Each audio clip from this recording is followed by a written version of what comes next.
So yesterday we had the CODNEXT event, and it seems like the community is pretty divided. Half of them enjoyed the event, half of them are extremely disappointed. So today we're going to cover everything new we learned about Black Ops 7, and we're also going to go through a few community opinions. So hit that like and subscribe button if you want to keep updated, and let's get straight into things. Starting off with one of the main criticisms of the multiplayer reveal, we now have 6 of the map layouts for each map that will be in the Black Ops 7 beta. So map number 1, we have The Forge. This is a guild research facility. It's a map that is probably rememberable because of these 4 rotating walls in the center of the map. And I mean, yes, the map looks slightly boring because it's just your basic futuristic map, but I mean, we have 3 distinct lanes, you can switch between lanes, the map looks like it will actually play well. Next up, we have Exposure. I believe this map is set in an Australian solar farm. And I also believe this is one of the slightly more medium to larger styled maps. I saw T-Dog talking about some of the maps, you know, he was actually struggling to find people on, and I mean, that's great. I think a lot of people are tired of the classic, no, not classic, but the face-off maps and these tiny maps. We kind of want a few bigger maps, and I mean, this map looks like another solid map. We have 3 distinct lanes. Next up, we have Blackheart. This map looks like it's some form of futuristic power station, just planted in the middle of the ocean. Now, I also believe this is probably the smallest map in the beta, correct me if I'm wrong. And we also saw some pretty insane clips of some wall bouncing on this map. We'll get into the wall bouncing later, but once again, it looks just like another solid map on the smaller side.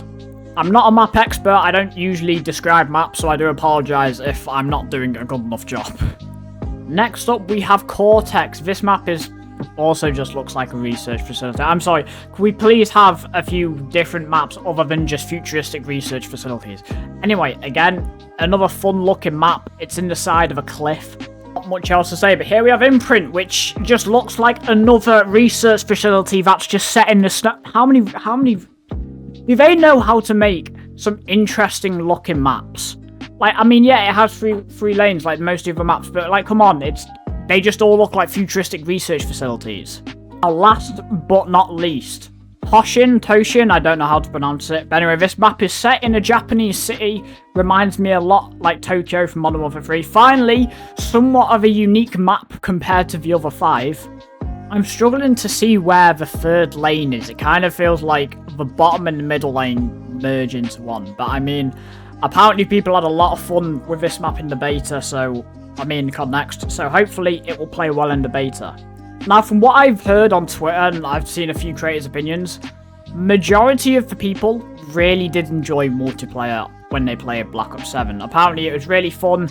The only thing that could improve it is removing skill-based matchmaking or disbanding lobbies, which, I mean, please, that would be absolutely amazing. But it seems like we are generally in for a good year of multiplayer. As well as that content, we will be getting a remastered Nuketown 2025 in Black Ops 7. I think it'll be released before Season 1, I believe. I'm not entirely sure. And as well as that, by the end of Season 1, we will have 7 new maps added to the game, the most in any Season 1 for Call of Duty. They are going all in on content this year. And speaking of content, you know me, I am an avid camo grinder, so we have to talk about the camos. Now this year, we will have 4 different camo grinds. We will be getting the usual multiplayer and zombies camo grind, the Warzone camo grind is returning, and we will now have a co-op campaign camo grind.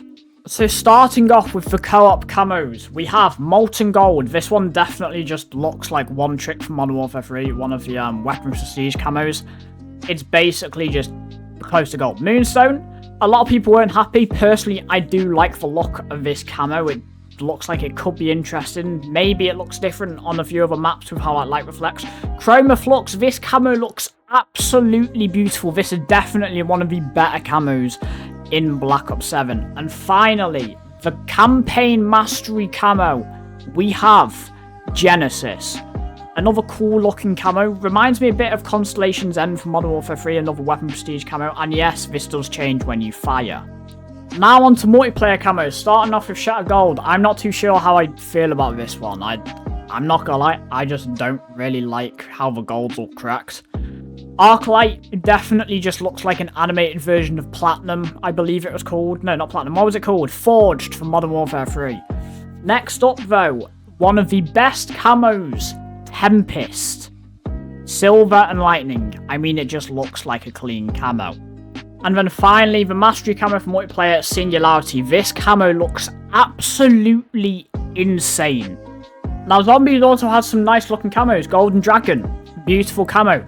Not much has gone wrong with this camo. It looks perfect. I mean, it couldn't have gone better. Bloodstone, a very cool looking camo. I feel like there's a camo that this reminds me of with Doomsteel, which is basically silver and clocks. This camo is a bit too much. I feel like there's just too much going on, like with the blue streak effects. And Infestation. At first I thought this camo was cool, but now I'm not exactly too sure. This is a lot of people's favourite Mastery camo. And finally, the Warzone camos. Golden Damascus. This is just my favourite camo. I don't know why this camo is getting so much hate. I'm sorry, please just look at it. It looks absolutely amazing. And then once again, Warzone has the worst camo in the camo grind. Starglass. I mean, just what is this? This thing literally just looks like pure vomit mixed with silver. Then we have Absolute Zero. I'm not entirely sure about this camo. It just looks like there's way too much silver and it's not focusing on the main part of the camo itself. Maybe it's just because of the weapon it is on. I mean, it could be alright. And then Apocalypse. This kind of is just a red version of Obsidian. A lot of people also don't like this camo. Personally, I have nothing wrong with it. So overall, people are looking forward to Black Ops 7 multiplayer. Obviously, we still have no idea. Sadly, they didn't do that one big thing they needed to announce with removal of skill-based matchmaking or disbanding lobbies. That big thing was...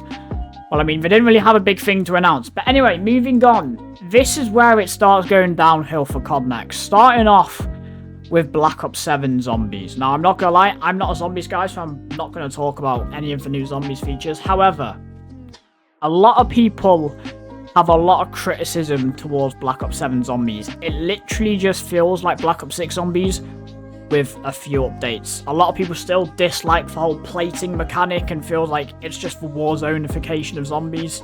And I mean, a few people are happy that we're getting a classic mode. But I mean, unless they absolutely cook up some insane maps and stories, it might not be a great year for Zombies. And it's not any better for Warzone. I mean, first of all, we have a new Resurgence map. I mean, yeah, alright, it's literally just recycled Zombies content. I mean, Main Street is literally just Liberty Falls. Mansion is literally, I think it's Shattered Vale, the map's called.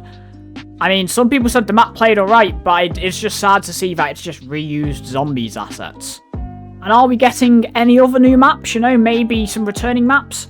No. It's still going to be Verdansk and Rebirth. Verdansk is getting 2 new POIs, which, I mean, they're basically both just recycled. And then Rebirth's just getting, like, slightly updated. I don't get how they're going to update Rebirth. And other than that, there's basically nothing coming to Warzone. However, Blackout technically is returning. Now, I don't know how it's going to be implemented. All I know is the map will be the Avalon Battle Royale map that they've basically had in the works for years now. But sadly, Blackout is returning in 2026, not even Season 1. And I've got even more bad news. Ranked for both multiplayer and Warzone is releasing in Season 2. Like, I'm sorry. Season 2. We have to wait till at least 2026 to get the ranked game modes. Like, yeah, I know they've been struggling with the anti-cheat. But, like, come on, do they really need that much time to fix this anti-cheat? And with all of that, CODNEXT really is just a massive disappointment. I mean, first of all, a bunch of the creators that were invited are the same old names you've never even heard of, and they are basically just not giving any criticism and not even making content about the event. As well as that, Mr. Dalek JD, or Dalek JD, however you say his name, for the 2nd year in a row, he got forced to quit his Zombies game. Meanwhile, other creators were allowed to continue playing. I mean, it's just absolutely stupid. You have one of the biggest Zombies creators at your event, and 2 years in a row, you're stopping them from playing their main game mode. But it gets even funnier. Before the event started, Mr. Ruffle Waffles released this video, The Truth About Call of Duty Next 2025. In the video, he basically goes through his previous relationship with Activision and how, since 2019, he was actually blacklisted from Call of Duty events. However, he actually got a Call of Duty Next invite this year, and he literally just said no. He didn't accept the invite, he rejected it. Because apparently at a previous event, I believe it was one of the Black Ops 7 playtests, apparently it just felt like he was being watched over and it felt unusual compared to other events he's been invited to. For example, Battlefield 6, he got invited to the Battlefield 6 event and he didn't have this vibe. He's not had this vibe at any other event. And I mean, it was absolutely hilarious seeing this video posted on the day of Call of Duty Next. But now is the time we look at some of the creators' opinions and just general community opinions of Call of Duty Next and Black Ops 7. Starting off with Iceman Isaac. Multiplayer 8 out of 10. So good, would be a near 10 out of 10 if they didn't gatekeep fluidity behind dexterity. Skill-based matchmaking will ruin it fast. Warzone 2 out of 10. Small map is good, but no wall bouncing. One reused POI, new POI wasn't working, new sniper doesn't one-shot, and no Avalon till 2026. I generally really do feel for the Warzone players now, like they are definitely in for an extremely tough year. Now we have CODNEXT, he wasn't actually at the event. Kind of funny seeing the creators at Next not want to even touch Verdansk. Crazy to not be getting a new big map. Liberty Falls looks pretty solid though, so yay for Resurgence players, we'll see how it plays though. Most interested to see how loadout variety and balancing plays out. Looks more Modern Warfare 3 and Modern Warfare 19 vibes, so that's a plus. I've said it before and I'll say it again, one of the main reasons for me being optimistic about Black Ops 7 is literally because Black Ops 6 was a shit game and they've developed this game back to back. It happened with Modern Warfare 2 and Modern Warfare 3. It looks like they are finally knuckling down with content for multiplayer, and multiplayer will absolutely cook. It's just sad to see that it comes with zombies just being a DLC and then Warzone basically getting nothing new. And finally, we have Teep. CODNEXT thoughts. Multiplayer maps seem amazing, feels optimized, fluid and snappy. Wall bouncing is fun, and he is excited for the beta. However, the new Warzone Resurgence map seems solid, a huge miss without new movements enabled. No one wanted to see or play Verdansk, and they should have showed gameplay for Avalon. I'm sure you can now see the general community opinion. Multiplayer looks like it'll be a solid year. However, zombies and Warzone is kind of just lacking. Maybe they can fix that with content planned, but I don't really see how. Obviously, they've had statements with the anti-cheat, but I mean, that means jack shit until we actually get to playing the game. Same with skill-based matchmaking and disbanding lobbies. We've only heard tiny leaks, nothing actually confirmed, so it might just be another tough year for Call of Duty, especially with Battlefield 6 releasing in 9 days. And that is why Call of Duty Next was just completely disappointing. Now, if you want to stay updated with Black Ops 7 news and Call of Duty news, make sure to like and subscribe to the channel if you are new. It really does help us out. We just hit 700 subscribers and hopefully we can continue to grow. Thank you for watching. Leave your comments in the section down below of what you think about Black Ops 7 and Call of Duty Next. With all that being said, I've been CODNEXT. Have an amazing day and I'll see you guys in the next one.